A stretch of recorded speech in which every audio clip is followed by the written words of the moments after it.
جوانی کی شادی کے چند سال بعد شوہر کا انتقال ہو گیا اور میں بیوہ ہو گئی۔ بچپن میں پہلے ماں چھوڑ کر چلے گئی۔ والد صاحب نے ہمیں پالا تھا۔ ہم دو بہنیں تھیں، بڑی میں تھی۔ جب میری شادی ہوئی تو میری عمر 20 سال تھی۔ میرا شوہر مجھ سے بہت پیار کرتا تھا اور مجھ پر جان نچھاور کرتے تھے۔ گھر کی ساری ذمہ داری ان کے اوپر تھی، کیونکہ میرے شوہر کی بہن جو بیوہ تھی وہ ہمارے ساتھ رہتی تھی۔ ہماری اپنی فیملی بھی تھی اور اوپر سے کرائے کا مکان۔ خرچہ بہت زیادہ تھا۔ پاکستان میں کام بھی اتنا خاص نہیں تھا، تو میرے شوہر نے دبئی جانے کا پلان، دبئی کا ویزا اپلائی کر دیا۔ خیر ان کا ویزا آ گیا۔ جیسے ویزا آیا انہوں نے مجھے کہا، بیگم ویزا آ گیا ہے، ٹکٹ بھی ہو گئی ہے، 2 دن بعد میری فلائٹ ہے، میرا بیگ بنانا شروع کر دو۔ میں نے ان کا بیگ بنانا شروع کر دیا۔ ان کی فلائٹ کا ٹائم آ گیا۔ جس دن انہوں نے جانا تھا ان کی آنکھوں میں آنسو بھی تھے، پر جانا بھی تھا۔ خیر وہ چلے گئے۔ اب میرے شوہر کو گئے ہوئے 1 ماہ ہو گیا تھا۔ میرے شوہر کا دوست دبئی میں ہی رہتا تھا۔ میرے شوہر نے اپنے دوست سے کہا، یار مجھے بھی کوئی اچھی سی کمپنی میں جاب لگوا دو، تمہیں تو یہاں آئے ہوئے کافی عرصہ ہو گیا ہے اور جان پہچان بھی اچھی ہوگی۔ خیر میرے شوہر کے دوست نے کہا، ایک کمپنی میں ایک لڑکے کی ضرورت ہے، سیلری پیکج بھی اچھا ہے۔ میرے شوہر نے فوراً سے ہاں کر دی۔ خیر میرے شوہر کی جاب ہو گئی۔ میں نے اپنی نند کو بتایا، آپ کے بھائی کی جاب ہو گئی ہے۔ وہ بلکہ خوش ہونے کی بجائے وہ مجھ سے غصہ ہونے لگی، کہنے لگی اب بھائی کی خوشی بھی تم سے سننی پڑے گی۔ ایسے کرتے کرتے میری نند کا رویہ مجھ سے چینج ہو گیا۔ وہ یہ سمجھتی تھی میں ان کے اوپر روب کرتی ہوں، بلکہ ایسا کچھ نہ تھا۔ وہ میرے شوہر کو اب کہنے لگی، تمہاری بیوی میرے ساتھ برا سلوک کرتی ہے، بلکہ ایسا کچھ نہ تھا، میں تو ان کو بڑی بہن سمجھتی تھی، پتہ نہیں کیوں وہ ایسا کیوں کر رہی تھی۔ ایسے کرتے کرتے میرے شوہر کو 2 سال گزر گئے۔ میرے شوہر 2 سال بعد چھٹی لے کے پاکستان گھر واپس آئے۔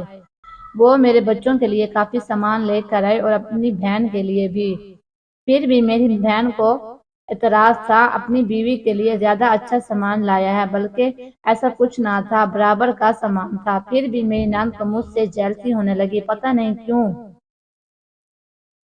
میں نے کبھی بھی ان سے فرق نہیں رکھا تھا، پھر بھی وہ کسی نہ کسی بات پر مجھ سے ناراض رہتی، خفا رہتی۔ میرے شوہر کی چھٹی ختم ہو گئی تھی، کیونکہ وہ 1 ماہ کی چھٹی لے کے ہم سے ملنے آئے تھے، لیکن وہ گھر کا رویہ دیکھ کر بہت پریشان تھے۔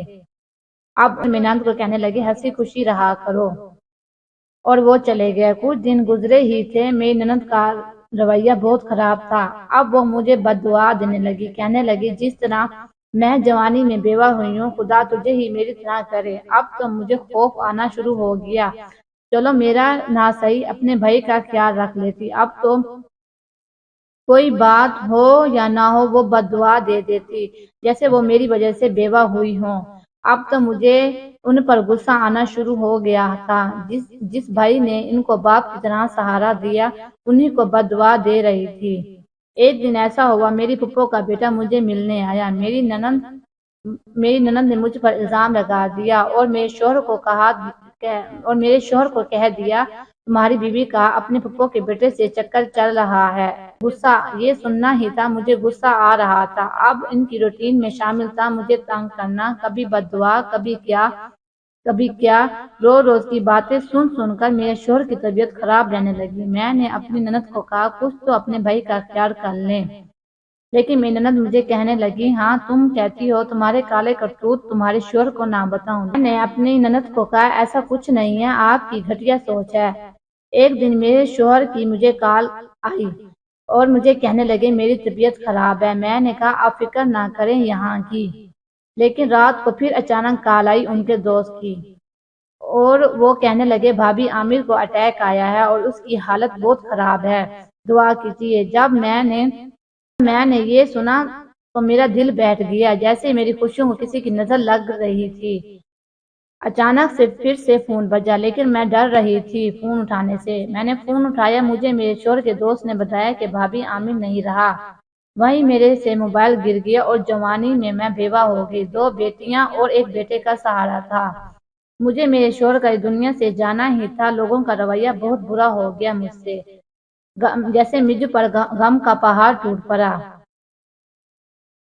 اب تو حالات اتنے برے ہو گئے تھے 2 وقت کی روٹی کھانا بھی مشکل ہو گئی۔